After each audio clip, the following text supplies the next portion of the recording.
tus pies arde mi corazón, a tus pies entrego lo que soy. Es el lugar de mi seguridad,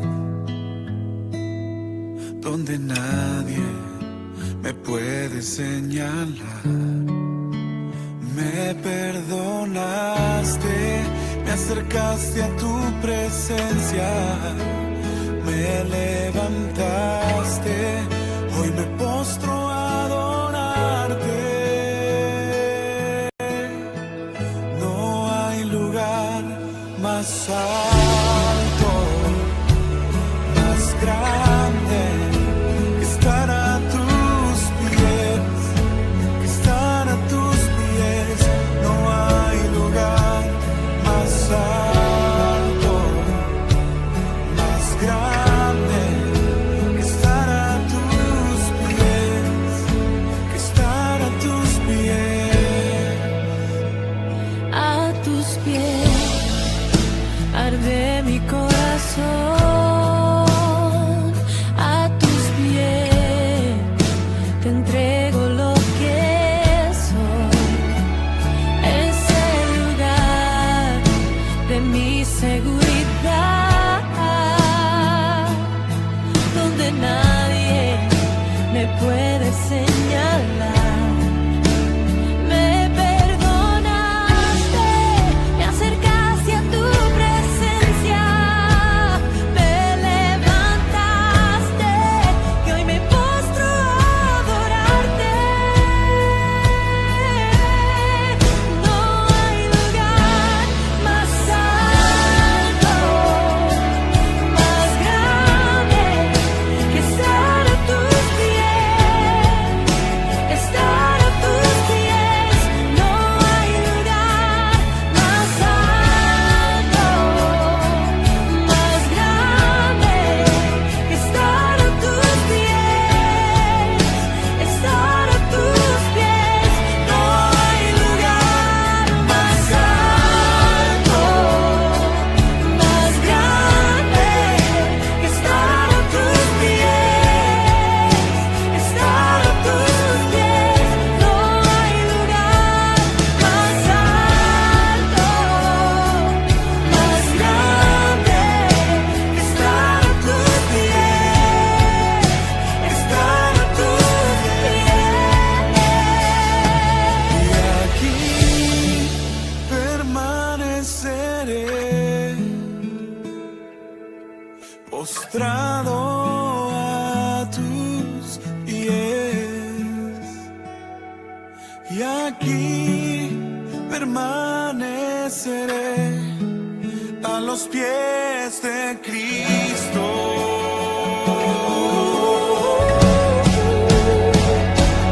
Y aquí permaneceré, postrado a tus pies. Y aquí permaneceré a los pies de Cristo. No hay lugar más alto, más grande que estar a tus pies, que estar a tus pies.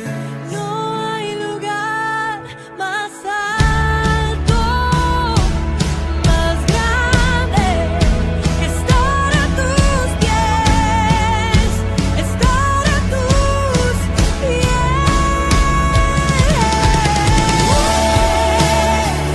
Me inclino a ti, Señor. Tú eres el todo de mi alma, quien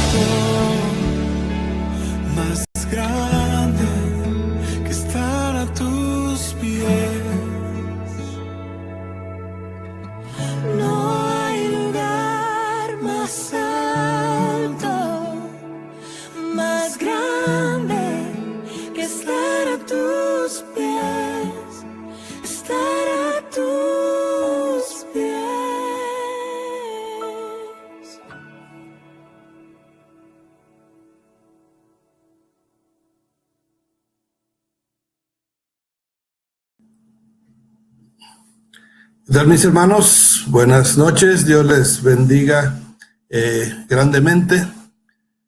Estamos, creo que con mejor señal. Ya estoy de regreso en Toluca, gracias a Dios. Todo este viaje muy largo, muy fructífero, muchas bendiciones, mucha reafirmación del proyecto de aula virtual. Por todos lados hubo bendición. Y por ello es que ahora le doy a nuestro Dios y Señor, y quisiera poner este estudio en sus manos. Por eso esta breve oración, rogándote, Padre Celestial, que seas tú con nosotros, dándote gracias por este privilegio, por esta oportunidad, por la vida de mis hermanos que se van conectando. Bendícelos, Señor, y bendice este momento de estudio, de repaso de lo que es la historia de tu iglesia, cómo ha venido operando de estos 2000 años.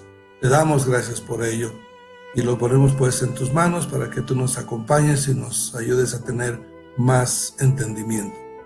Amén.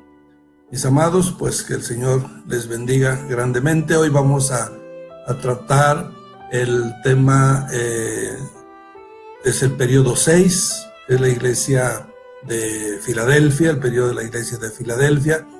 Estamos en la parte... Pues vamos a ver hoy algo de todo el periodo. Vamos a tratar de recuperar también la primera parte. Aquí vamos a ver algo muy interesante. Ya pasamos la Reforma. Vamos a hablar muy poco de ello. Un poquito por ahí de la Contrarreforma, porque en algunas partes la Contrarreforma se extendió más allá del 1648, que fue el pacto de paz que se hizo, un tratado de Westfalia se le llama, en 1648. Eso dio fin a las persecuciones, a las guerras de religión del catolicismo contra el protestantismo. Sin embargo, esto no fue así en Francia. Francia siguió todavía más de 100 años, 150 años, todavía los reinos de Francia, 4 reyes, desde Luis XI, XII, XIII, XIV, XV hasta el XVI, que fue ajusticiado por Napoleón. Hasta que vino la Revolución Francesa, termina la persecución en Francia, pero prácticamente terminó con todos los hugonotes. Bueno, vamos a retroceder un poco. Quiero leerles este texto que está dentro del texto de la iglesia, que por cierto quiero decirles, hermanos, espero también por ahí el otro hermano Jesús, vi que ya está un hermano Jesús, hay otro hermano Jesús que está registrado y que iba a entrar, pero les anticipo, tenemos ya los textos puestos en la banderilla que dice ahí, dice en inglés file sharing, o sea, archivos disponibles que puede bajar. Es el tercer cuadrito, una hoja como de texto que está de la manita arriba, sigue la pantalla para los PowerPoint, que hay un PowerPoint que lo puede bajar, y está también después sigue el file, la hoja donde puede entrar y bajar estos archivos. Son archivos de texto. Pero mire, quiero leer esta parte porque es parte de la introducción. Dice: Cristo es el fundamento, en él se fundamenta la iglesia. Y va a haber un proceso. El siguiente paso del proceso es que Pablo explica, reafirma, pone el fundamento. Eso fue en el siglo I. Después, en el siglo II, vienen los padres y líderes, padres, así se le llamó, ¿verdad? Los padres de la iglesia, que eran los discípulos de los apóstoles, y que edificaron. Ellos son los que edificaron en sí la iglesia. Pablo pone los cimientos, Jesucristo fundamenta la iglesia. Pablo pone los cimientos, explicando, reafirmando el fundamento, y después los padres y líderes edifican encima. Pero después en la historia vienen otros que destruyen la obra, más vienen otros que la vuelven a construir. Lutero, Calvino y todos los reformadores, ellos reedifican. Pero después los cristianos de Inglaterra siguen reedificando y los de Estados Unidos sobreedifican. Y así se expande el evangelio por toda América. Quiero citarles algunos de estos personajes, nada más que de estos personajes que reedifican, que son los del siglo XVI, XVII, XVIII y XIX, que son los del periodo correspondiente a Filadelfia. Pero antes, déjeme ver si la hermana me puso por aquí un video de lo que es la edición de la iglesia, de la figura de Filadelfia.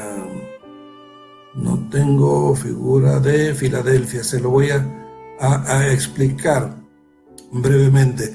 Y digo figura de Filadelfia porque hemos venido haciendo una analogía, una figura de las 7 iglesias de Apocalipsis 2 y 3. Entonces ya estamos en la penúltima, que es Filadelfia. Está en Apocalipsis 3, del 7 al 13. Le dice: yo conozco tus obras, he aquí puesto delante de ti una puerta abierta, la cual nadie puede cerrar, porque que tienes poca fuerza, has guardado mi palabra y negado mi nombre. Bien, ese es el texto bíblico. Denme un segundito, hay un hermano el hermano Fernando, que siempre se nos cruza un poquito por ahí la antena, aquí está, y nada más le pongo el link, listo.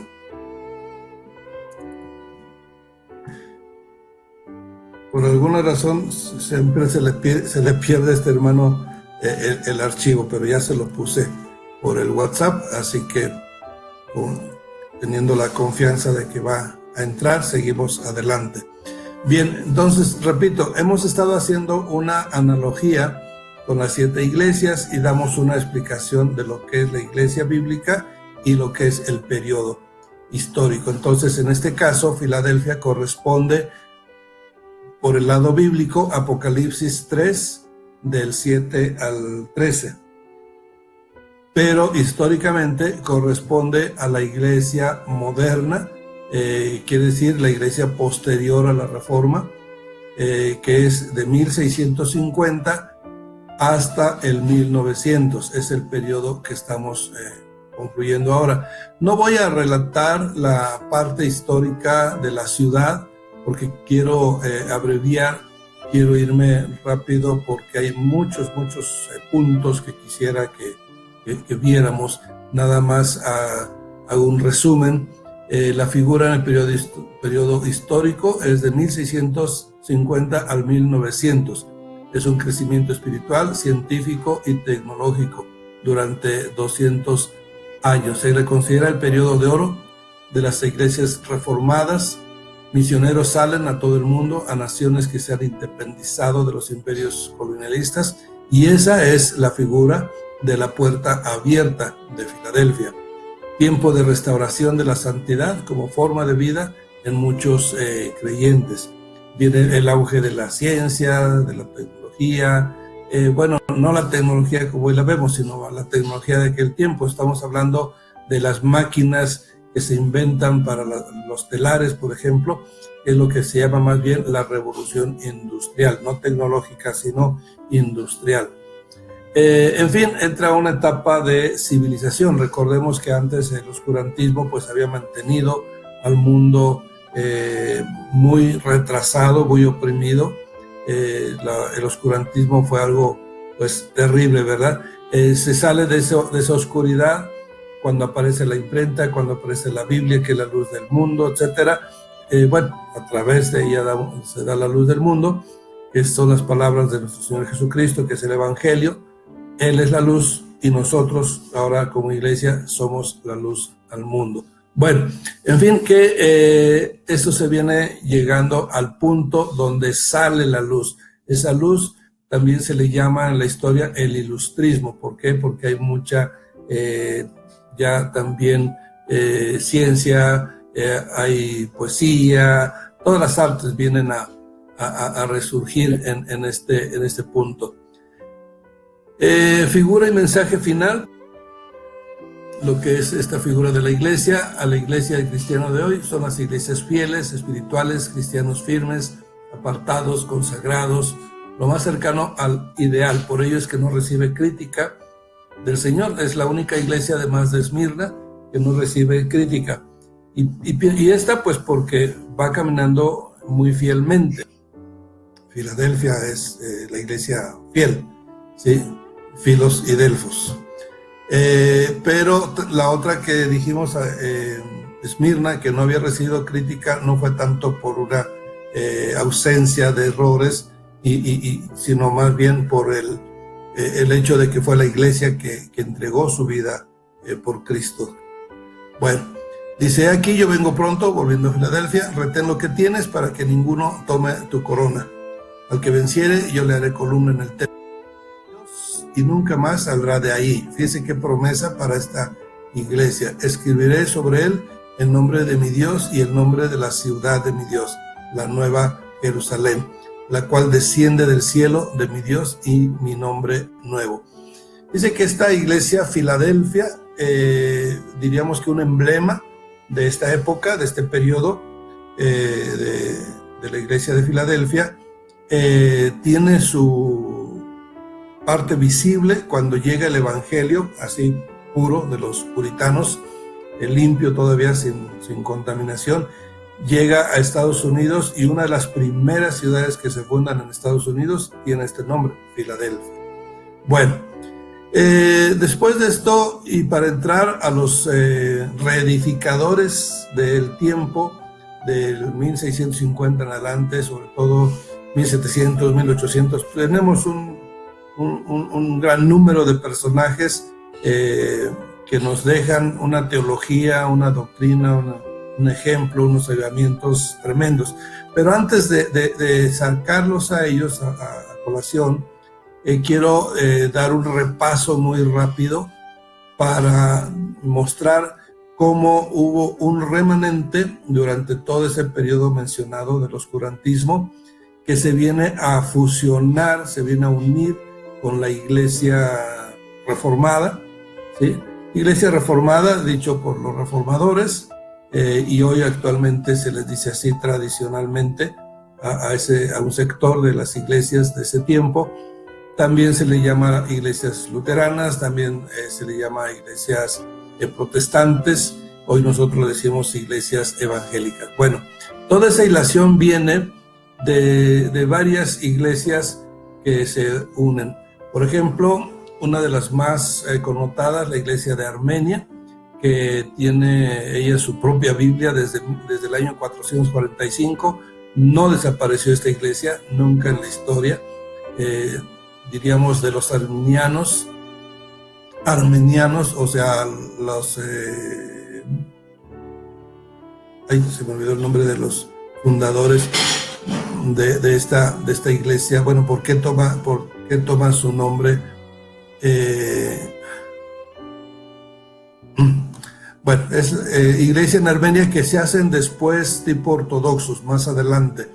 Bueno, hasta 1900 es cuando se dispersan, pero no desaparecen. Algunos de esos sobrevivientes llegan a integrarse a Susa, es decir, nestorianos, esa es la palabra. No, nestorianos son otros, perdón, me estoy confundiendo. No es cierto. Los armenianos, resulta que Armenia llegan los apóstoles a fundar las iglesias en esa zona. Por eso es la que tenemos como un ejemplo de sobrevivencia desde el tiempo de los apóstoles. Más bien, el que debo acordarme es qué apóstol fue para allá, para esa zona, según la versión de esta iglesia de Armenia.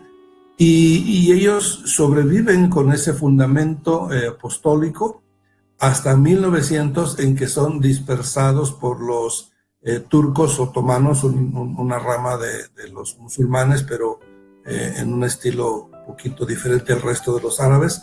En fin, ellos los dispersan, pero se dividen en tres, toda esa iglesia armeniana. Una se va con el catolicismo, otros emigran y hay algunos que llegan a Estados Unidos y se incorporan al movimiento de Azusa. Otra iglesia es la de Etiopía. Etiopía desde la época también apostólica, ahí según los apóstoles, según los etíopes, perdón, fue iniciada Felipe. Se separan de la iglesia ortodoxa por adoptar la posición monoficista, pero como quiera que sea, tienen la base ortodoxa. Y hasta la actualidad están en Etiopía. Muchas veces se oye hablar de ellos todavía en la historia. Las iglesias nestorianas, ahora sí, las iniciadas por Nestorio, entre el 420 y 450, quien fuera patriarca de Constantinopla. Fue destituido en el concilio de Éfeso, pero emigran por la persecución que reciben ahí y van a dar, por eso lo estaba confundiendo con los arminianos, con los de Armenia, perdón, porque también ellos se van a esa zona porque allá los musulmanes más adelante llegan, los acepta el rey, los cobija el rey, después ese territorio, lo que es Siria y esas partes, caen en manos de los musulmanes los toleran, les imponen impuestos y todo, pero no los destruyen, sino que pueden seguir. Bueno, ellos existen todavía hoy, residuos de los nestorianos desde la India hasta Siberia. Bienvenido, hermano Fernando, asumo que ya pudo entrar. Déjeme saludarlo si está por aquí, a ver dónde está. Miriam, Sonia, hermano Jesús, alguien entró más ahorita, supongo que es el hermano Fernando que estaba buscando la forma de entrar. Si es usted, hermano Fernando Barrios, bienvenido, y si no, si es otro hermano, también bienvenido. Bueno, entonces después sigue otro movimiento, los valdenses. Ellos son a partir del año 1200, perduran todo el resto de la Edad Media y se vienen a unir también con los reformadores. Todavía hasta nuestros días existen. Los anabaptistas se separan de la iglesia romana después del 313, cuando la iglesia romana, católico romana, empieza a bautizar niños, adopta la doctrina del bautizo infantil.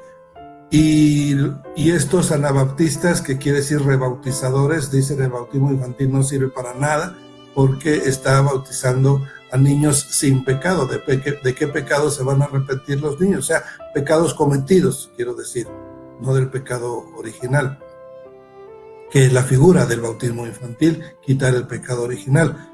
Pero no ese es el bautismo bíblico. El bautismo bíblico es el bautismo de arrepentimiento, cuando ya la persona está consciente de que ha ofendido a Dios, de que ha estado separado de Dios y quiere unirse al cuerpo de Cristo, y para eso es el bautismo. En fin, los anabaptistas retoman el bautismo a los adultos y perseveran toda la Edad Media, aparecen, desaparecen, los persiguen, vuelven a aparecer, y ya en la Reforma se integran algunos nuevos movimientos, sobre todo a los de Menno Simons y ese grupo de los menonitas, los anabaptistas, por un lado están los bautistas, estos de aquí de Chihuahua, pues ya lo dije, los menonitas, y hay otro grupo en Estados Unidos, los que son como tipo judíos también, son muy radicales. Bueno, después vienen principales iglesias que surgen entre la Reforma, son las iglesias luteranas, iniciadas por Martín Lutero, la iglesia anabaptista de varios líderes, la iglesia menonita de Menno Simons, ¿sí? Ellos todavía son muy fuertes en varias partes de América Latina, en Estados Unidos, en Chihuahua, en Belice, en Yucatán, en varias partes. Después las iglesias anglicanas, que ya lo vimos en la vez pasada, surgen por medio de Enrique VIII. Los hugonotes tienen un fundador específico, que son los que son prácticamente exterminados en Francia, los únicos que sobreviven como tales, pues son los que alcanzan a huir de Francia y se integran a otros movimientos. Las iglesias presbiterianas inicia en 1560, iniciada por Juan Knox de Escocia. También se integran ahí pues muchos de los personajes que toman el calvinismo como doctrina central. Aquí es donde surge lo que es la diferencia doctrinal del arminianismo, ¿sí?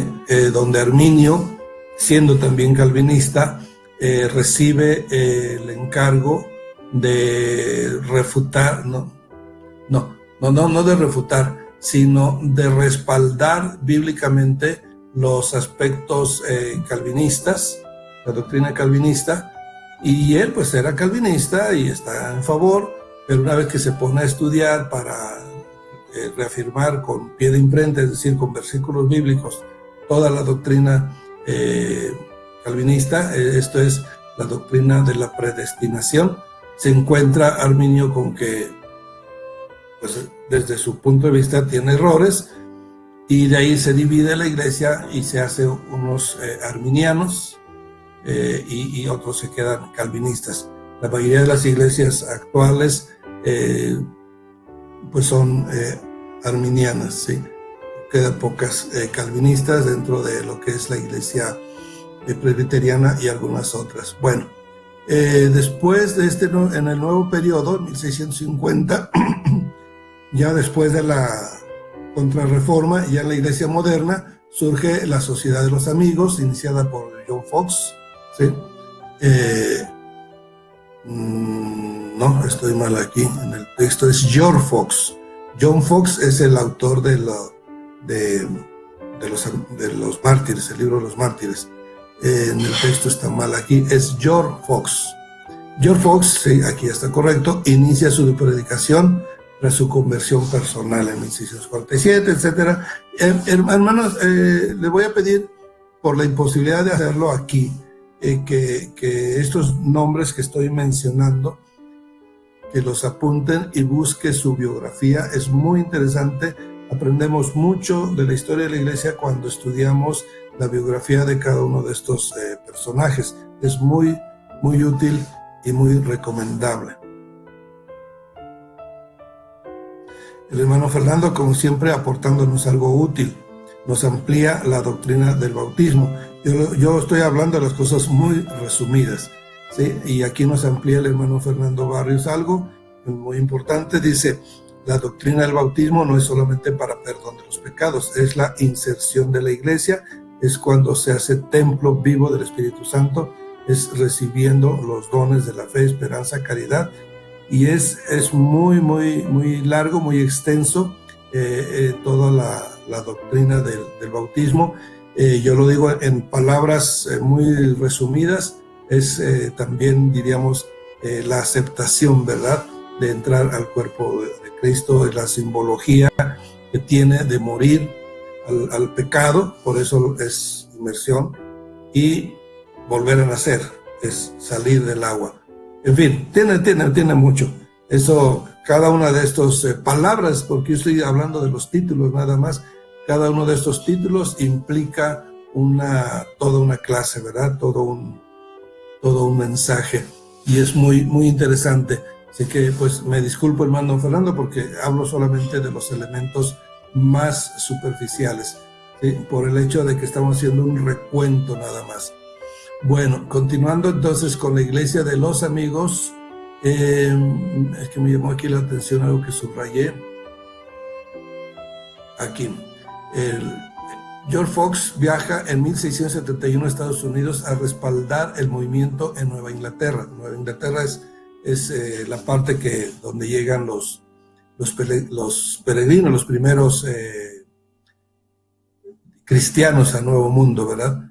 Y se le llama así, los peregrinos llegan, y poco más adelante, cuando ya se establece la colonia en Pensilvania, Pensilvania fue un territorio que le dieron a un cuáquero. O sea, cuáquero, recuerden lo que decíamos la vez pasada, cuáquero se le llama a los miembros de la iglesia Los Amigos. Es como es conocida la iglesia Sociedad de los Amigos, pero tiene también un sobrenombre que es los Quakers o cuaqueros, por lo aquello de los tembladores. Ellos, haga de cuenta como los pentecostales de hoy, que algunas personas tiemblan, ¿verdad?, al estar orando por la presencia del Espíritu Santo en sus vidas. Así, estos personajes, estos cuaqueros, por eso les puse así un juez, porque vio temblando a uno que tenía en juicio y le dice temblador, cuaquero, quaker, ¿sí? Y de ahí se le queda. Y hasta hoy tenemos la arena Quaker State, que es de los cuaqueros o de los amigos, es un cuaquero de la avena Quaker. Avena Quaker. Quaker State es otra compañía. Estos son los que hacen el aceite para los carros, Quaker State. Bueno, no vamos a revolver la avena con el aceite. En fin, ellos establecen la capital en Filadelfia, cumpliendo así la analogía con la iglesia de Filadelfia, la iglesia bíblica. También surge el movimiento wesleyano. Ahorita vamos a ver unos videos, nada más que quiero hacer este recuento rapidísimo, por eso todavía me voy más encima, ¿verdad?, de las palabras, de los títulos nada más. El movimiento wesleyano, iniciado por Juan y Carlos Wesley con otros amigos del movimiento wesleyano, surge la iglesia metodista, surge la iglesia, saliendo de la metodista surgen los nazarenos, saliendo de ahí también surge el Ejército de Salvación, en fin, iglesia de hasta aquí. Bueno, los nuevos, aquí es donde quería llegar, los nuevos campeones de Cristo, que son los cuaqueros, por ejemplo, George Fox y los amigos, también John Owen. Estos son los nombres que les digo, también hay que apuntar. John Owen, un puritano calvinista, él era un teólogo, pero le dicen el teólogo de teólogos. John Bunyan, actor y predicador puritano, que es el que escribe El progreso del peregrino. Felipe Jacobo Spinner, año 1635, 1705. A mí me gusta mucho este personaje porque él es uno de los que incitan prácticamente a Inglaterra a renovar su ímpetu doctrinal, porque él decía en un momento dado, antes del 1700, es decir, unos, póngale 150 años después de que se ha consolidado la Reforma, ya los luteranos han ido estableciéndose en una conducta, diríamos, ¿cómo se dice?, estable. Se empieza a hacer una tradición el ser luterano, y eso, la tradición trae un decaimiento, y el punto es que Felipe Jacobo Spinner reclama eso, que las iglesias de Europa se han ya conformado con la luz que recibieron, pero que hace falta más. Y entonces él pone una serie de proclamas, y con el grupo de los pietistas es que provoca un mejoramiento de vida espiritual. Fue perseguido por los luteranos y llevaron una vida nómada. Mire, le voy a citar 6 o 7 puntos, 6 puntos, rápidamente, porque esto tiene trascendencia. Voy a hablar hasta donde se nos acabe el tiempo. Quiero tocar muchos otros puntos, pero este es importante, por eso entro un poquito más en ello. Decía Jacobo Spinner, y mire que esto usted lo va a ver y va a tener relevancia para el presente. Es decir, ahorita podría decir alguien, necesitamos otra reforma más. Y mire lo que, cuando dijo Jacobo Spinner que necesitamos otra reforma, dice, propuso la enseñanza de la doctrina mediante la creación de institutos. Él mismo fundó hacia 1670 los colegios de la piedad. La idea de estos era realizar la práctica de la oración y el estudio de la palabra en grupos reducidos. Son 6. En su libro, Pia Desideria, Spinner propone 6 tesis fundamentales. Digo proponía en su tiempo, pero que, repito, hoy podría volverse a replantear. Primer punto, la importancia del estudio bíblico sistemático, tanto de laicos como de clérigos. El sacerdocio universal del creyente, apoyo del concepto de los grupos de hogar. un énfasis sobre la verdadera fe, que no consiste solamente en aceptar credos, sino resulta en actos de amor.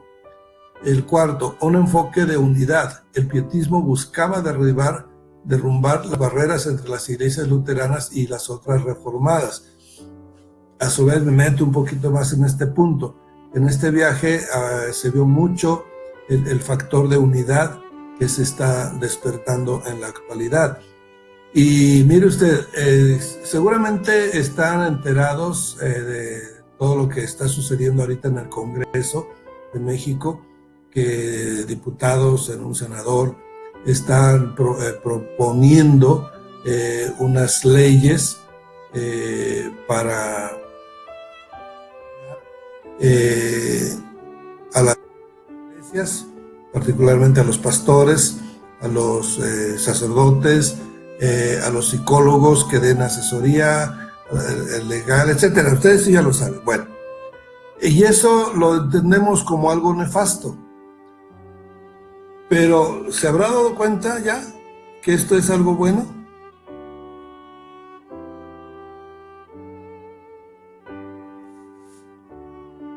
Voy ahorita, un momentito. Se habrá dado cuenta que esto es algo bueno porque ha provocado unidad.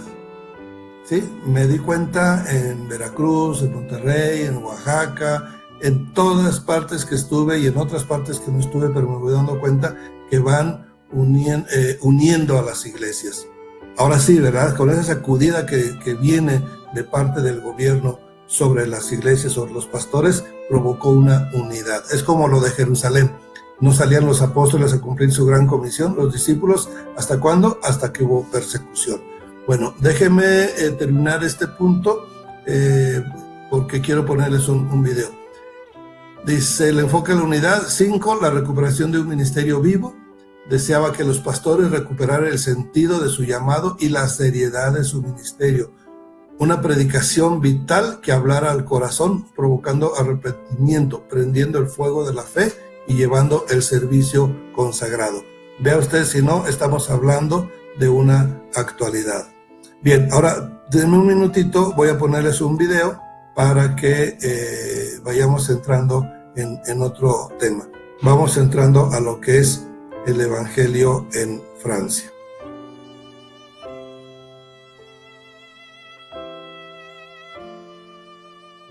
Tema 2.4. En Alemania.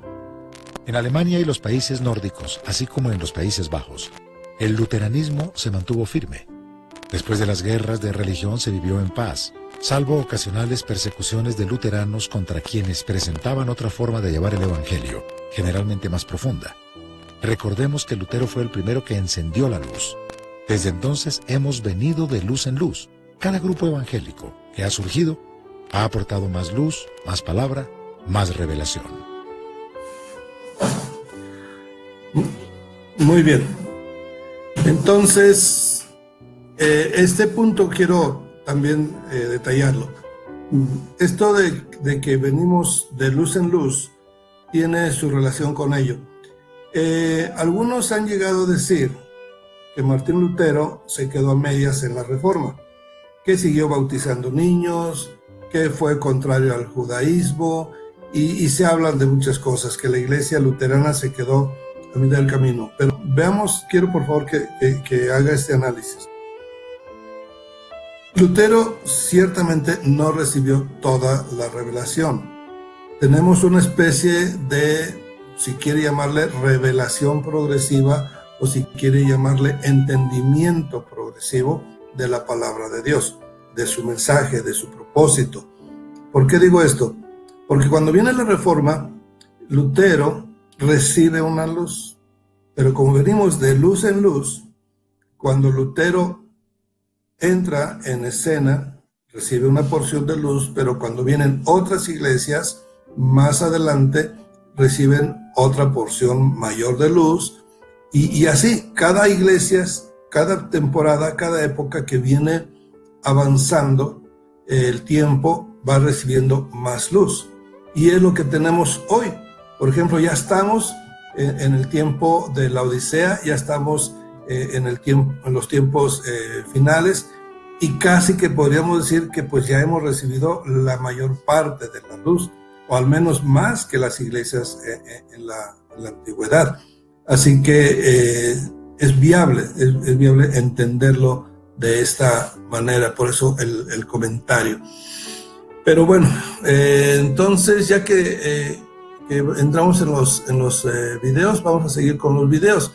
Nada más yo quise sacar algunos personajes a colación, que son las que nos han traído cada día más luz, nos han traído de luz en luz, con todos estos movimientos que han venido. Bueno, no mencioné a John Wesley, ¿sí? Que él trajo mucha luz, mucho entendimiento. Después un presbiteriano, George Whitefield, ¿sí? En 1714-1770. Guillermo Carey es un personaje, muy, muy importante, muy interesante, bautista.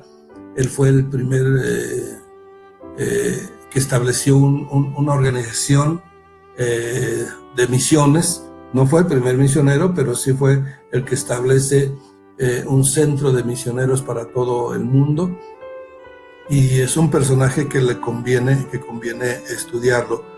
El otro personaje es Charles Finney. Este varón de Dios, Charles Finney, fue un referente de los avivamientos modernos. Una pausa. Aquí dentro de este periodo vemos unos avivamientos muy tremendos, muy importantes, que conviene analizarlos, pero en la secuencia que traemos no puedo meterme a cada uno de los avivamientos por cuestión del tiempo también.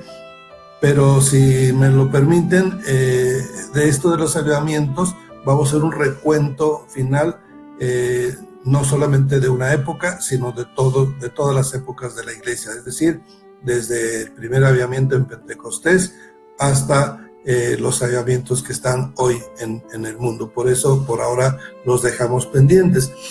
Pero sí conviene saber de este varón, Charles Finney, un hombre que fue abogado y después, al estudiar todo lo que son las leyes, cuando pasó a estudiar la Biblia, pues ya traía una mente muy entrenada y no, o sea, es un hombre admirable. Véalo usted, por favor, le recomiendo, vea su biografía.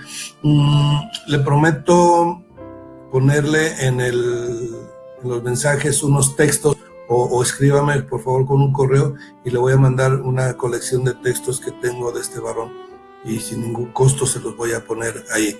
Otro personaje muy conocido, Charles Spurgeon, el príncipe de los predicadores, otro bautista, ¿sí? D.L. Moody, otro estadounidense, también provocó muchos avivamientos. En fin, encontramos así como él muchos personajes. Bueno, todos estos son los reedificadores. Así que vamos a parar ahí. Me fui muy, muy rapidísimo con los personajes, pero le manifiesto los tenga. Vamos a poner un video de lo que es en Europa. Ya pusimos en Francia. Mire, este varón, un varón muy controvertido en la historia, Napoleón Bonaparte, tuvo algo muy importante, al menos para Francia, en cuestión del protestantismo. Les decía hace un momento que en Francia continuó la contrarreforma hasta la Revolución Francesa. La Revolución Francesa puso fin a las persecuciones y dio apertura a libre profesión de la fe.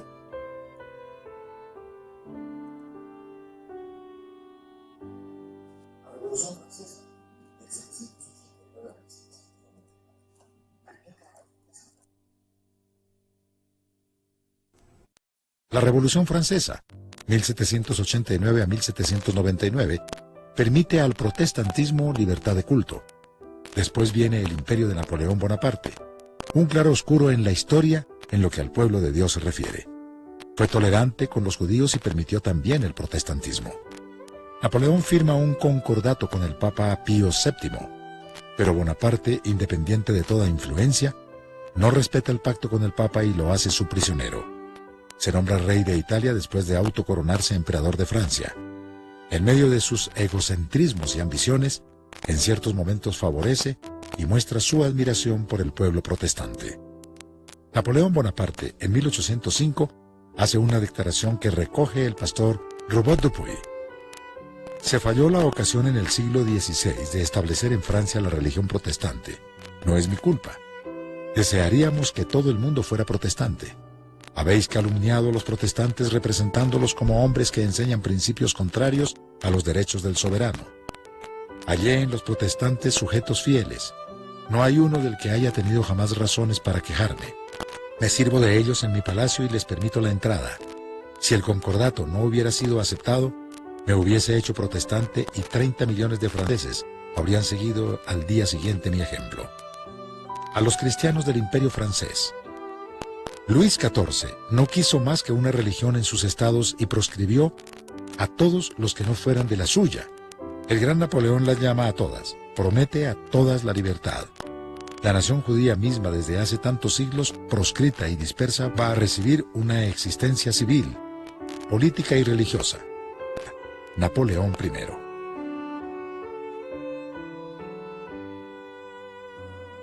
Este personaje, Napoleón I, controvertido por todos sus actos, ¿sí?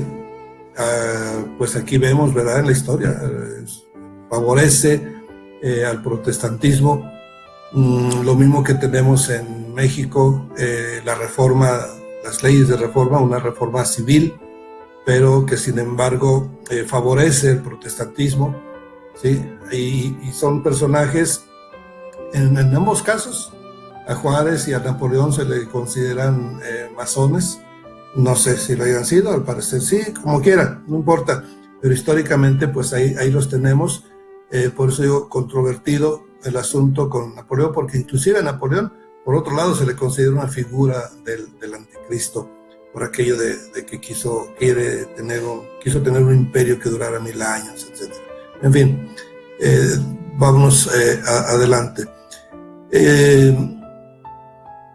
Mire, dentro de lo que tenemos en América, el cristianismo igualmente tiene sus claroscuros. El protestantismo, o sea, la iglesia, pues siempre es la iglesia y siempre merece nuestro respeto. Pero son algunos miembros de la iglesia los que pues vienen a meter algunas ideas o algunos hechos, algunos actos que ponen en primer plano lo que es la obediencia a Dios ante el mundo y es por el cual son criticados. Le voy a poner, por ejemplo, un tema, déjenme ver, vamos a ver el Ku Klux Klan y vamos a ver los esclavistas, pero antes vamos a ver los grandes movimientos. Vamos a repasar los grandes movimientos. Los grandes movimientos y ahorita ponemos este video. Tema 5.2. Los grandes movimientos. Además de los puritanos, entre ellos los amigos, presbiterianos, wesleyanos y anglicanos, pronto el resto de los grandes y nuevos movimientos de Europa también se trasladan a las colonias. Poco a poco llegan luteranos, calvinistas, anabaptistas, bautistas y moravos. El rápido crecimiento de la nueva nación hace que en pocos años varios de estos movimientos sean más importantes en las 13 colonias que en la madre patria. Bien, ahora, por ser, diríamoslo así, una iglesia o iglesias, las de Estados Unidos, de las de Inglaterra, vemos que en Inglaterra pues fluye un comercio esclavista que mancha a Inglaterra y mancha inclusive a la iglesia, porque muchos cristianos son partidarios del esclavismo.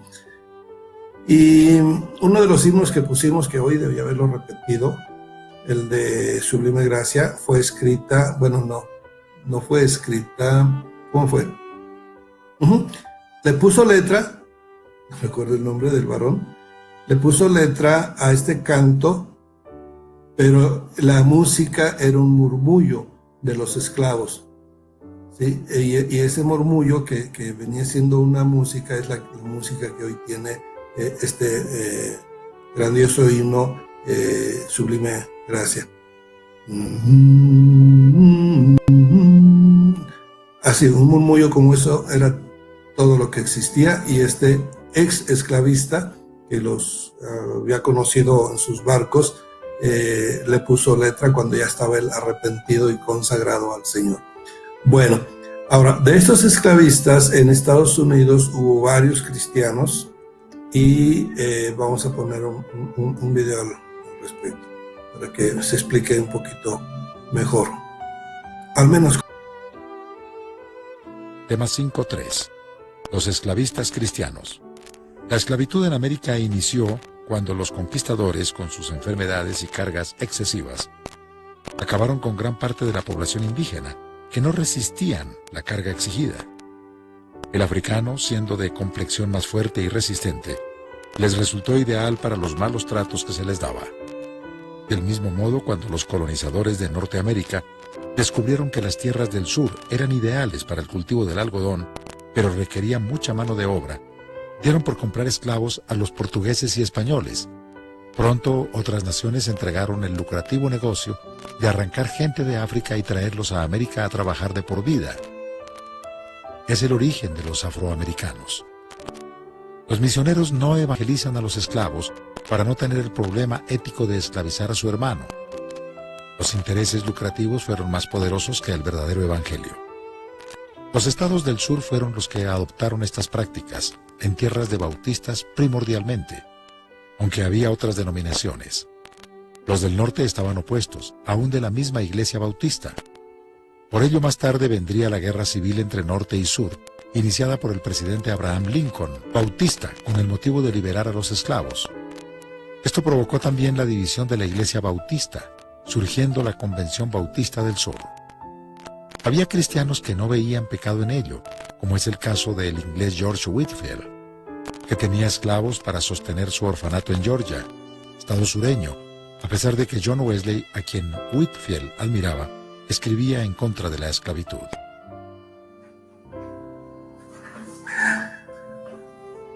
Bien, hermanos, pues como se habrán dado cuenta, estamos en casa.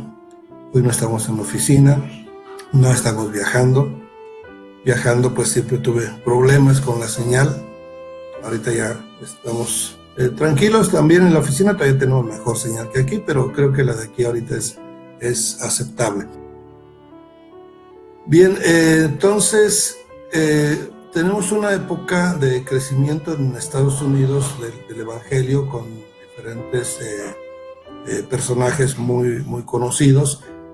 Nos hemos brincado una parte muy importante, cómo llegó el Evangelio a Estados Unidos, acerca de los primeros peregrinos, se les llama los peregrinos, cómo entraron y cómo estuvieron a punto de sucumbir. Es una parte también muy interesante ese tiempo.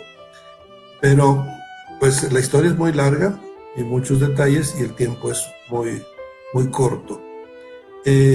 Último punto acerca de Estados Unidos. Vamos a ver el Ku Klux Klan, un factor también de mancha, puesto que muchos pastores cristianos o evangélicos se unieron también al Ku Klux Klan. Tema 5.4. El Ku Klux Klan. Tras la guerra civil, en la que fueron derrotados los estados del sur y abolida la esclavitud, por lo que fue asesinado Abraham Lincoln, surge el inconformismo de los sureños, negándose a aceptar la igualdad legal de los negros. De diferentes formas se manifiesta este descontento, como leyes estatales de segregación, separación en escuelas, lugares públicos, etc.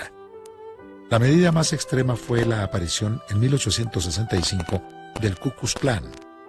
Estos eran grupos que promovían el odio y rechazo violento a los negros, a los judíos y a los católicos.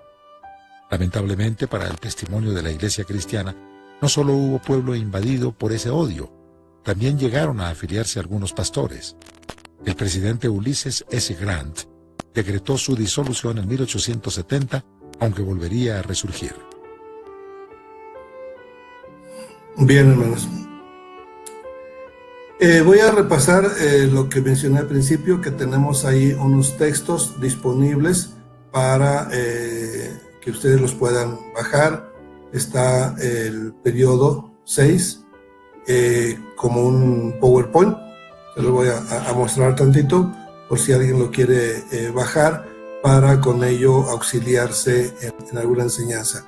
Como hemos estado usando solo algunos videos y la imagen, no hemos visto este PowerPoint, pero nada más así a un modo de repaso y para que lo vean y ustedes lo puedan bajar, se los voy a mostrar así desde los tiempos de la Reforma, en este caso, porque en todos los videos en todos los periodos hay un video. Aquí está hablando de los descendientes de Fernando Isabel. Lo que es una breve explicación de Portugal, de Francia, del siglo de sangre. Por cierto, no estamos hablando del siglo de sangre, ¿sí? Como que es una parte muy, muy fea en la historia y no está ni en los videos ni en el PowerPoint. Con fondo del 1648, me quedo aquí un poco para explicar un poquito qué es el siglo de sangre. 1648 se toma más bien, sí, ya recuerdo por qué no está aquí, porque se toma del periodo anterior, porque es el tiempo de la Contrarreforma. Sin embargo, sobrepasa la fecha de 1648, que es cuando termina el periodo de la Reforma, con excepción de Francia, que continúa, donde murieron en total 2 millones de protestantes aproximadamente, y fue en este tiempo. O sea, el siglo de sangre, estoy hablando del año 1600 al 1700. Es el siglo de la Contrarreforma, donde ya dijimos hace un momento, solo en Francia fueron asesinados aproximadamente, según Voltaire, aproximadamente 2 millones de protestantes, que según Voltaire dice que era lo mejor de la sociedad y que por eso Francia se vino a la pobreza, porque exterminó a intelectuales, a gente pensante, a gente de negocio, gente útil, importante para la economía de Francia, y por eso vino la Revolución Francesa como consecuencia. O sea que pagaron caro ese asesinato, porque la corona perdió su posición, fue llevado a la guillotina el último de esos reyes nefastos, y entonces hubo un cambio. Bueno, todo eso se suma a el siglo de sangre. ¿Qué más hubo? Aparte, déjenme pararlo aquí. ¿Qué más hubo aparte de la Contrarreforma en Europa? Bueno, en América es el tiempo de la conquista española, y eso fue uno de los mayores genocidios de la historia de la humanidad. No se le considera como tal. ¿Por qué? Porque recordemos que la historia la escriben los vencedores. Ahora, no es justo tampoco decir que ese genocidio fue provocado por las armas de los españoles, no precisamente por violencia, sino que la mayoría de la gente que muere en América es por las enfermedades que trajeron los españoles. Se cree, hay diferentes cantidades, hay muchos historiadores de diferentes posiciones, y el que menos muertes adjudica, habla de unos 12 millones de pobladores.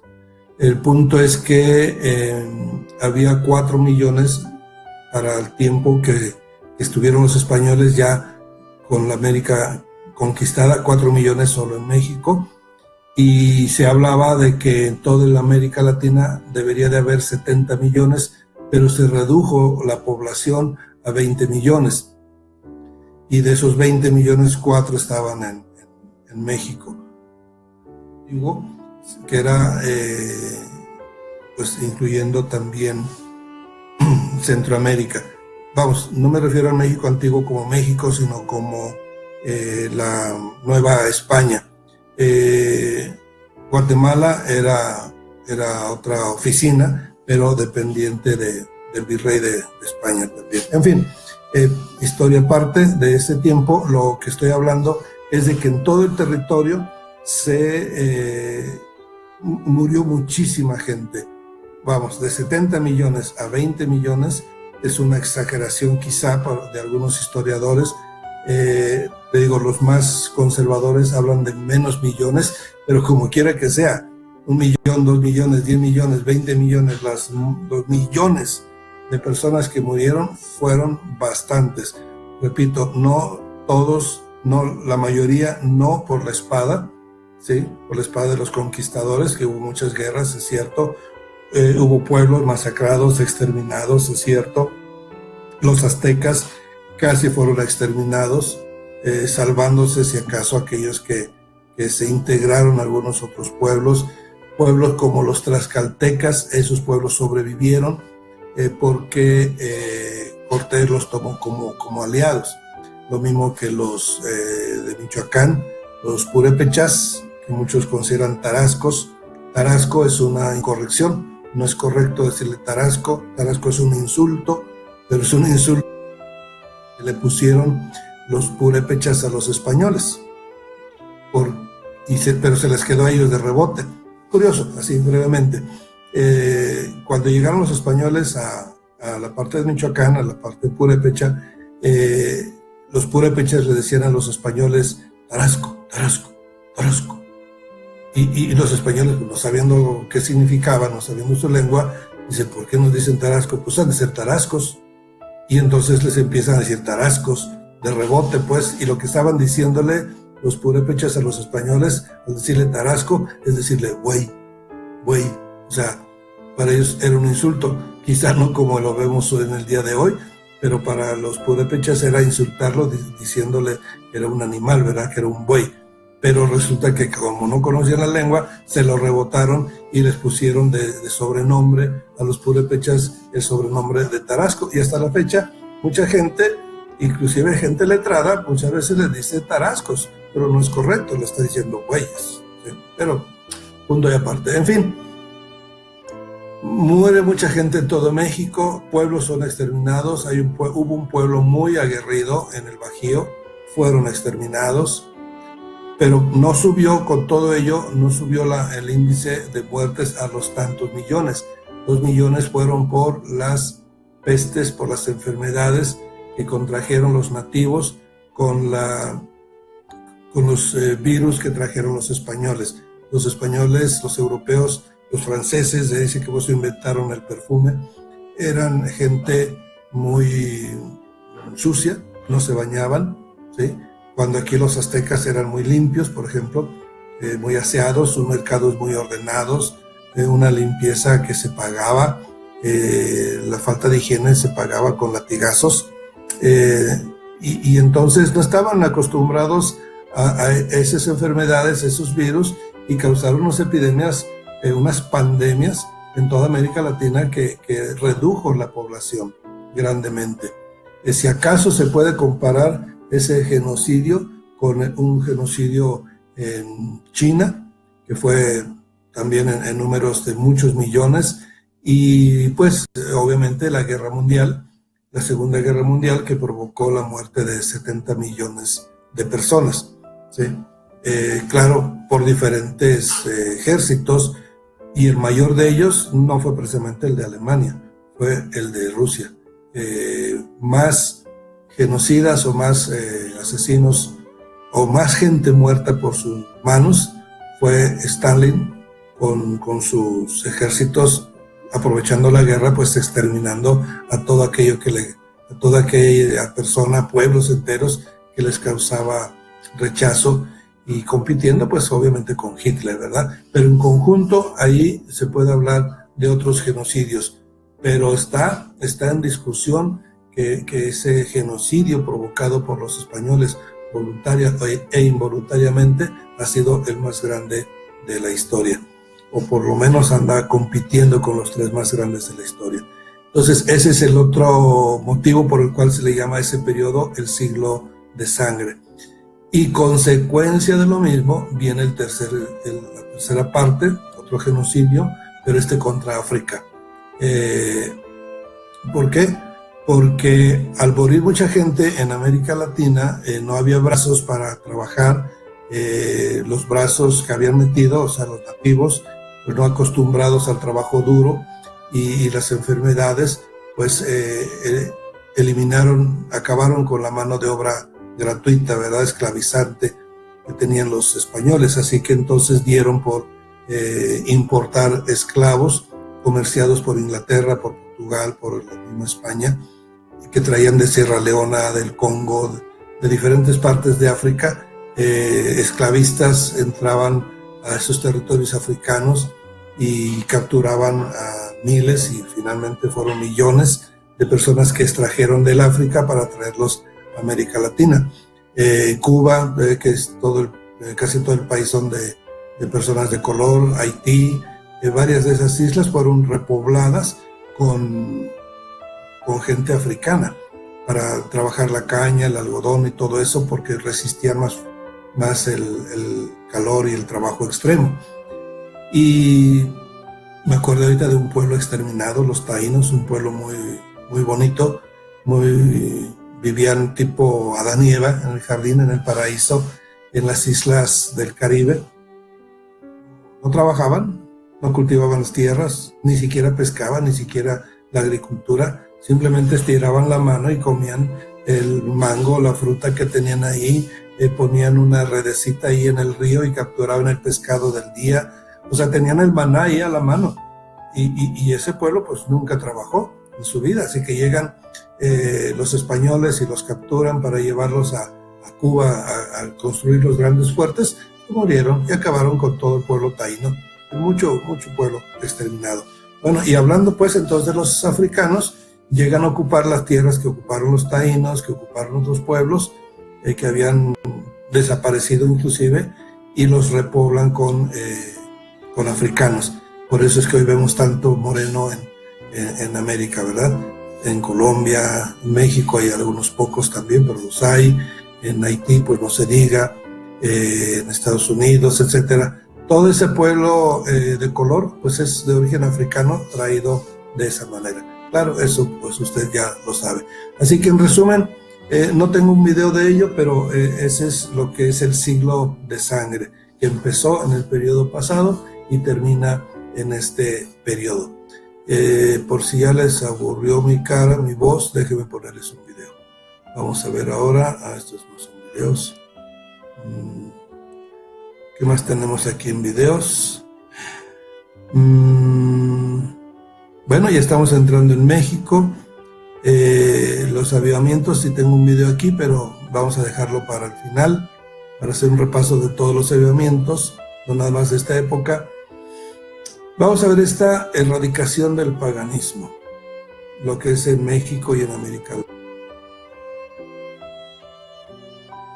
Capítulo 6. La Iglesia en México y Centroamérica. Tema 6.1. La erradicación del paganismo. México es uno de los 7 países más religiosos del mundo, con una historia casi tan antigua como las grandes civilizaciones del mundo. No muchos siglos después del desarrollo de las civilizaciones, babilónica, china, egipcia y griega, también en México, en los tiempos de Abraham, hacia el 1800 a.C., surge la cultura olmeca, madre de las culturas mesoamericanas. Lo terrible es que por siglos fueron bañados con sangre derramada en sacrificios a demonios, con nombre de dioses. Los sacrificios humanos realizados por mayas, toltecas, aztecas y etc. horrorizaron a los españoles. En un solo festival eran capaces de sacrificar miles de prisioneros, derramando su sangre y extrayendo su corazón para fortalecer a sus dioses sedientos de sangre. Inmediatamente derribaron sus templos paganos y trataron de destruir su cultura y su pasado idólatra.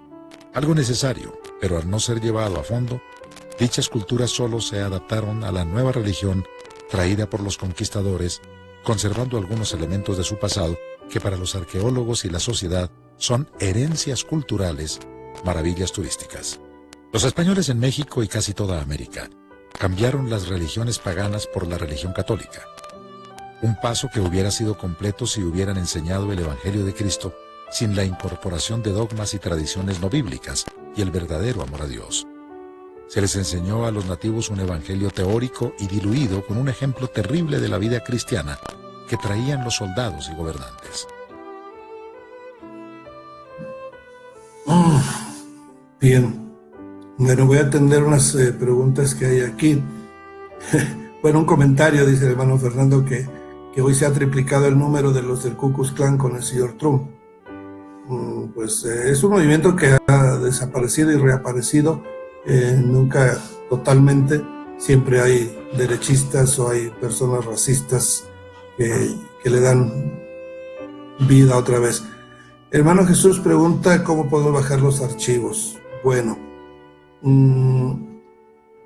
le decía que en la tercera, el cuadrito de abajo para arriba donde está la manita, ahí está un cuadro que se llama File Sharing, así está en inglés, o archivos para bajar, y le da un clic ahí donde está los tres puntitos, Share File, Share un file, bajar un archivo, Share, y está el texto, no, el PowerPoint, que si es muy pesado y no lo puede bajar desde su línea, me avisa y se lo mando por correo.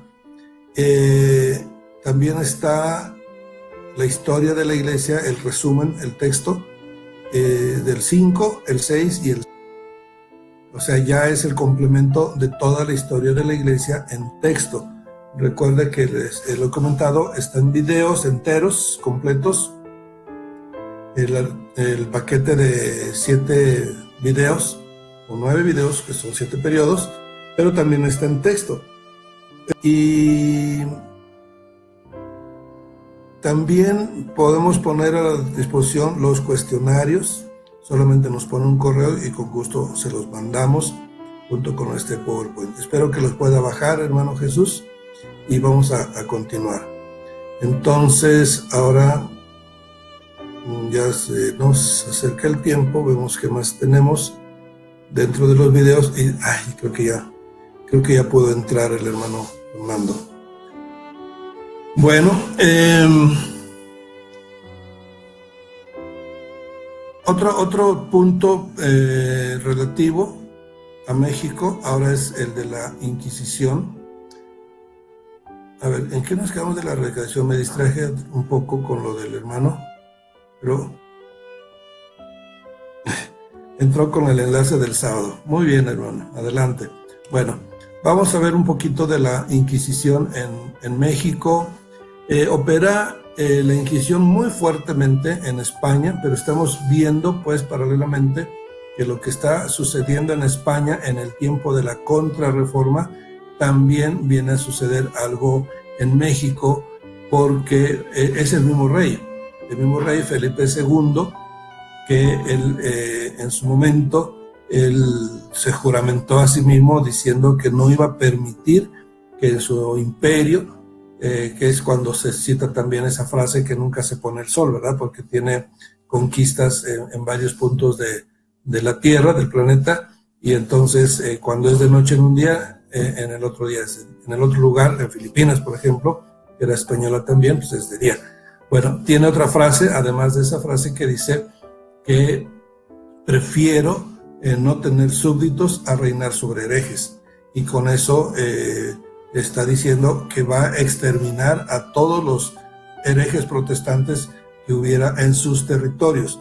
Y eso incluye México, Colombia y toda América Latina, con excepción de Portugal, porque Portugal le pertenece, de Brasil, porque Brasil le pertenece a Portugal. Bueno, vamos a ver un poco de esa Inquisición en México. Hay algunas personas que dudan que en México se hayan cometido estas atrocidades, que las haya cometido la Iglesia Católica contra algunas personas. Es lamentable, es historia, es real, pero eso pues nos da una pista. Tema 6.2. La Inquisición en México. La conquista es paralela a la reforma. Así como en España se impidió la entrada a los luteranos con todo el rigor de la Inquisición, así fue en sus colonias de América. Si las aduanas eran burladas, tarde o temprano los herejes eran descubiertos y llevados a los tribunales de la Santa Inquisición, de donde era casi imposible salir bien librados. La Inquisición funcionó de 1570 hasta la consumación de la independencia. Según José Toribio Medina, del análisis de unas 1500 causas juzgadas por el Santo Oficio en América, se especifican los siguientes casos: 243 por judaizantes, 5 por moriscos, 65 por protestantes, 298 por bígamos, 40 por aberraciones sexuales, 140 por herejía, 97 por blasfemia y 172 por brujería. Hubo muchos protestantes más quemados en la hoguera, pero citar un número fiable es difícil, por cuanto las fuentes varían. Si la fuente no es católica, el número es alto. Si la fuente es católica, el número es muy bajo. Pero cualquiera sea el número, poco importa ante la evidencia de la intolerancia que al no conseguir convencer con argumentos a quienes estuvieran en error, entonces la muerte o el tormento es la opción. Nada que ver con la gran comisión y el amor y perdón de Cristo. Este es un pasaje pues muy triste para muchos sectores. Y tenemos museos en México que hablan de ello. En Argentina casi no funcionó, no operó, pues quiero decir. Donde operó más fue en México y en Perú y algo en Colombia. Se nos va acercando al final del tiempo. Vamos a ver qué otro pasaje relacionamos. Hay mucho de ello. Quiero hablarles del de Colombia. Ustedes saben que mi esposa es colombiana. Por ahí hay algunos hermanos también colombianos. Y pues vemos cómo entró el evangelio en el mundo, en latino. Voy a ponerles Colombia, pero antes, ¿se acuerdan de las 13 colonias de Estados Unidos? Que ya no las vimos. Vamos a ver hoy 13 colonias de América Latina.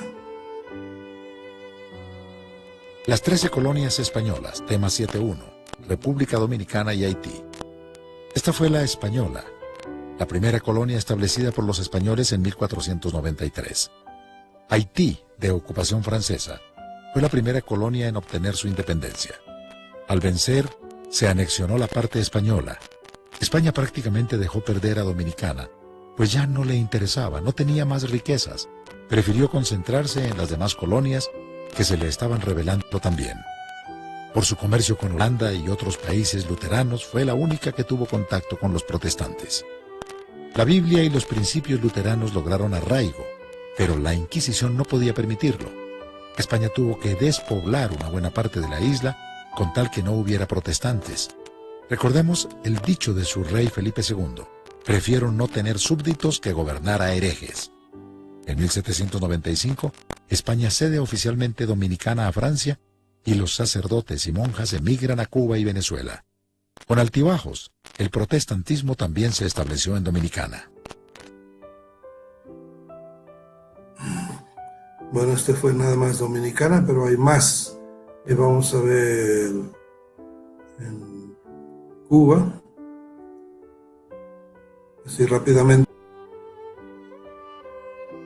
Tema 7.2. Cuba. Cuba fue la segunda colonia española desde 1492 hasta que la perdió ante Estados Unidos. Inglaterra ocupó la isla un año y entró el protestantismo, pero al año siguiente tuvo que salir o enfrentarse a los españoles que retomaron el control. Un segundo intento fue en 1836 por medio del misionero metodista inglés Jorge Davison, procedente de Jamaica, pero fue detenido y expulsado. Será hasta después de la Guerra de Independencia en 1895 que empezó a entrar tibiamente el Evangelio hasta hoy. Y ahora vamos a ver Centroamérica. Centroamérica tiene mucha historia pegada a nosotros. En un tiempo muy breve, parte de Centroamérica fue mexicana. Correspondía a la capitanía de Guatemala pero se integra Guatemala a México, Chiapas y Salvador también. En el tiempo de Iturbide se separan, pero se quedó Chiapas con nosotros. Vamos a ver un poquito de ellos. Tema 7.4. Centroamérica. Guatemala y los países vecinos fueron parte del virreinato de la Nueva España, pero administrada como capitanía, es decir, por un capitán general independiente. El catolicismo fue regular durante todo el período colonial. No hay registros de intromisión de protestantes. Al igual que en el resto del continente, el protestantismo llegó en la segunda mitad del siglo XIX. Estaba viendo que en Colombia, la primera, y sí estoy dentro de este periodo, porque en el siguiente periodo es a partir de 1900, ya el protestantismo en su forma definitiva se instala en Colombia a partir de 1840 en una isla, en la isla de San Andrés, y casi en el mismo tiempo se instala en México, también por la Iglesia Bautista, en la ciudad de Monterrey. Fueron los primeros que tomaron arraigo en México, pero más atrás, vamos a ver un poquito más atrás, vamos a ver Colombia.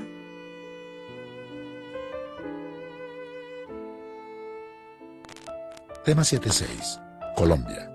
Las culturas principales de Colombia fueron los chibchas o muiscas y sus diversos grupos. Su religión era a base de sacerdotes y tiempo antes de la conquista realizaban sacrificios humanos. Cada familia debía entregar un hijo que era cuidado y educado por los sacerdotes y a los 15 años, con todos los honores, era sacrificado. Les fue implantado el catolicismo en 1537, fecha en que fueron sometidos. Oficialmente se les protegió, pero en realidad perdieron hasta su idioma. En 1770 el rey Carlos III les prohibió hablar en su lengua. Hoy es una lengua muerta. La Santa Inquisición también se estableció en Bogotá. Fue una de las 3 plazas fuertes de dicha institución junto con Lima y Ciudad de México. Con tal instrumento de represión no le fue posible al protestantismo establecerse. Así el catolicismo se arraigó firmemente. La primera iglesia no católica fue la Bautista en 1845 en la isla de San Andrés, frente a Nicaragua, pero perteneciente a Colombia. En 1851 la iglesia presbiteriana se instala en Bogotá.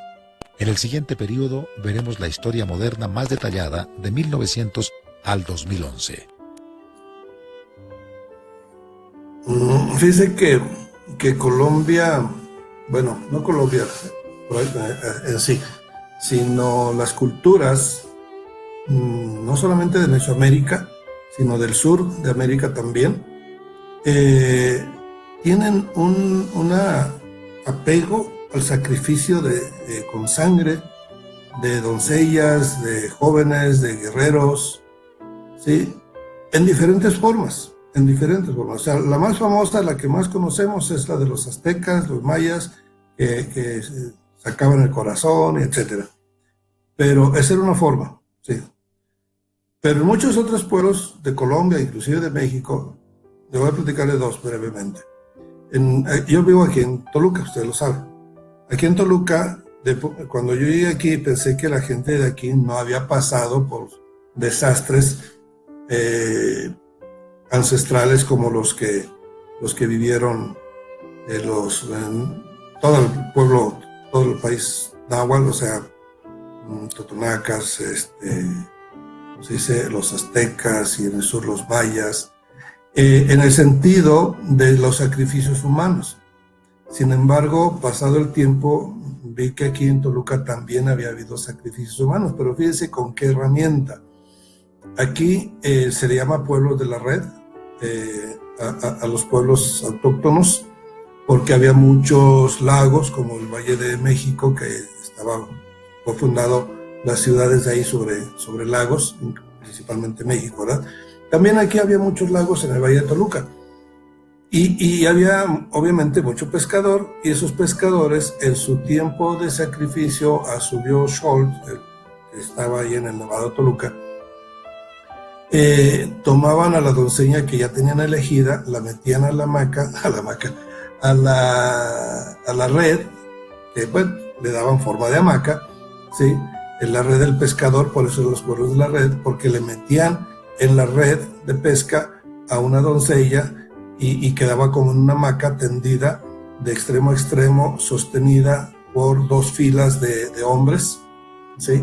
Y entonces a la voz del sacerdote, los hombres de un lado le daban, empezaban a darle vuelta a la red, y los hombres del otro lado le daban vuelta a la red, pero en sentido opuesto, ambos a la derecha, y esto hacía que se iba atornillando, por decirlo de un modo, esa red con la chica adentro, y seguían apretando y apretando y apretando hasta que la mujercita reventaba su cuerpo y empezaba a derramar su sangre, y hasta que le exprimían literalmente toda la sangre, hasta ahí paraban.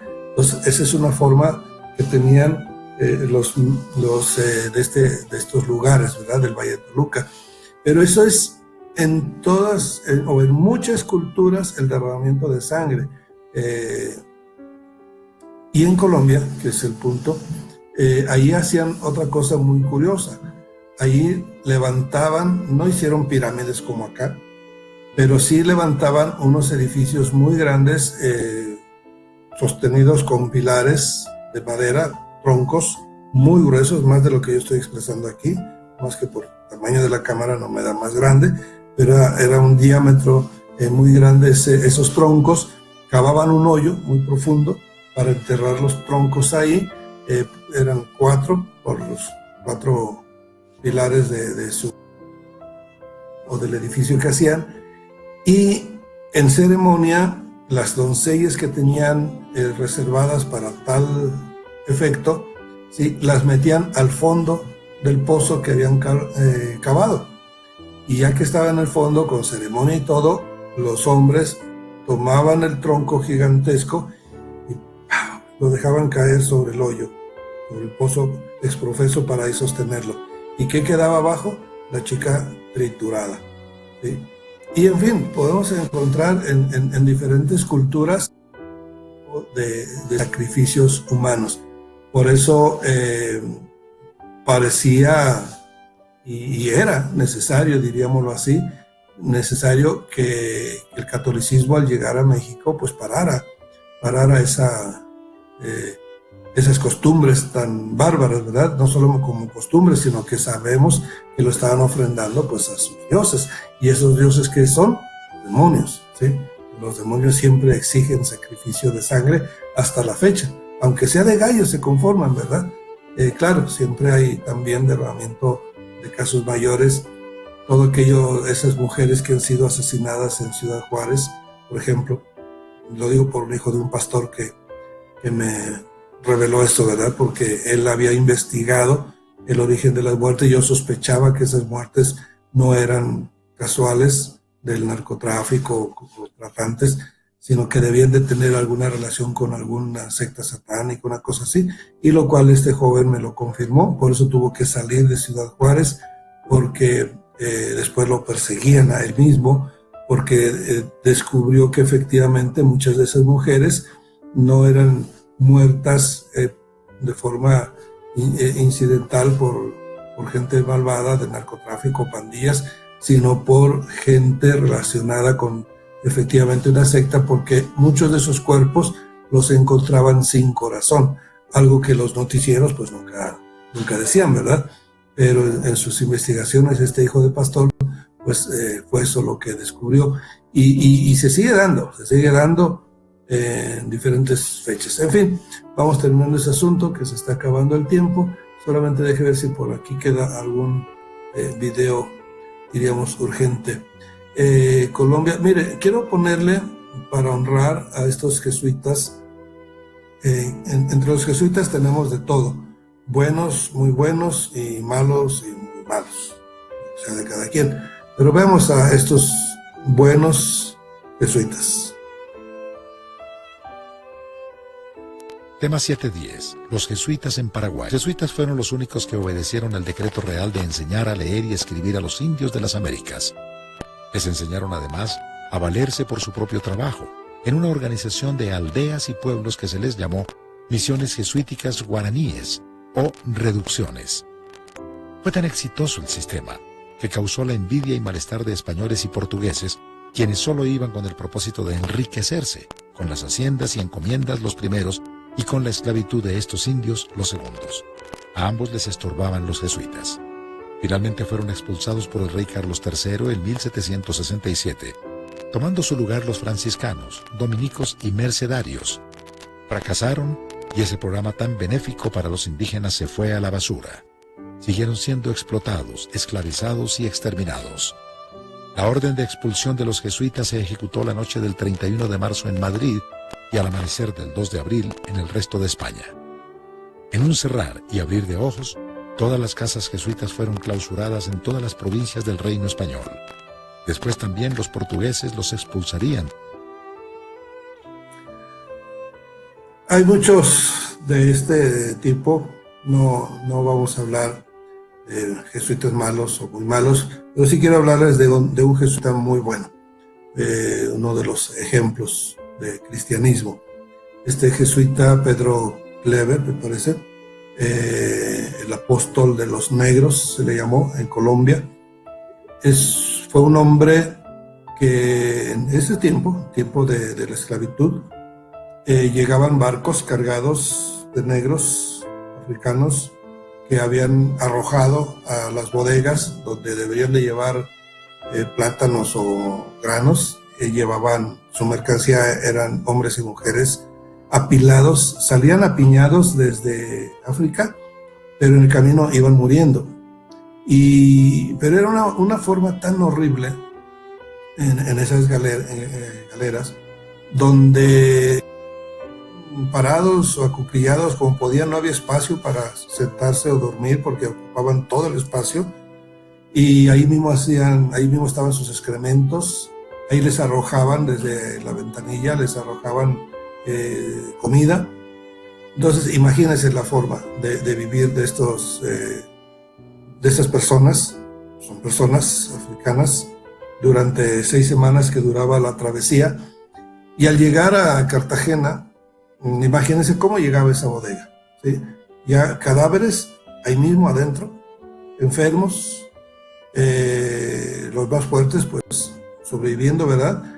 Pero se imagina la peste, se imagina la situación tan sucia, tan inhumana. Bueno, pues había un personaje en esa ciudad que apenas llegaba el barco y pedía permiso para entrar a las galeras de esos esclavos. ¿Con qué propósito? De confortarlos, solo confortarlos. Pero imagínense cómo hacía su trabajo, donde no sabía hablar su lengua, eran lenguas africanas, tribales, y este hombre pues hablaba español, y seguramente que no sabía los idiomas de estas personas que iban llegando, pues como podía, él les hablaba del amor de Cristo, ¿sí? Y esto, pues, bueno, la Iglesia Católica lo tiene hoy como un santo, ¿verdad? Pero yo lo que quiero decir con ello es que hay personajes en todas partes del mundo que nos dan ejemplo. En este caso, para mí, es un ejemplo de lo que es el amor cristiano. ¿Cuántos de nosotros somos capaces de hacer algo así? Hemos terminado por hoy. Muchísimas gracias por su tiempo. Concluimos aquí el tiempo del estudio y nos quedamos unos minutos más para responder alguna pregunta, alguna inquietud, como el hermano Jesús que dice que no ve los íconos. Hermana Sonia, usted está por ahí, ha hecho esto otras veces. Hermano Fernando, no sé si usted bajó. Es que yo no lo puedo decir directamente la respuesta, hermano, porque yo estoy viendo otra planilla un poquito diferente a la que se ve el invitado. Entonces, por eso le pregunto, veo que está ahí el hermano Fernando, ¿cómo se puede tener los archivos de PowerPoint? Bueno, el archivo de PowerPoint, le decía, está ahí y se puede bajar. Si no se puede bajar porque le resulta muy pesado, entonces yo se los mando. Pero la pregunta, hermano Fernando, ¿usted ha bajado los otros archivos que son más ligeros, los de texto?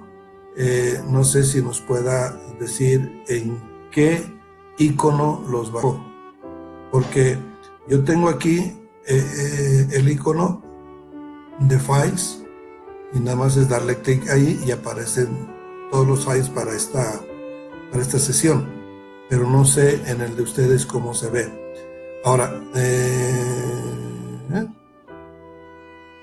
¿está desconectado? No, porque me desconectó. Bueno, hermano Jesús, entonces le voy a pedir un favor.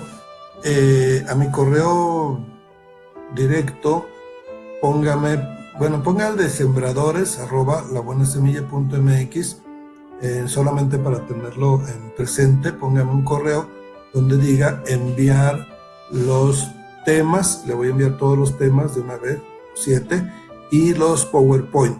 Y lo mismo le digo a usted, hermano Fernando, por aquí tenemos su correo, pero si me hace favor con un recordatorio de igual mandarme su correo, mandar los PowerPoint, y con gusto se los envío. Va a tener que ser por otro medio porque algunos sí son muy pesados, son varios. Bueno, no, ahora se está haciendo uno solo, es muy pesado.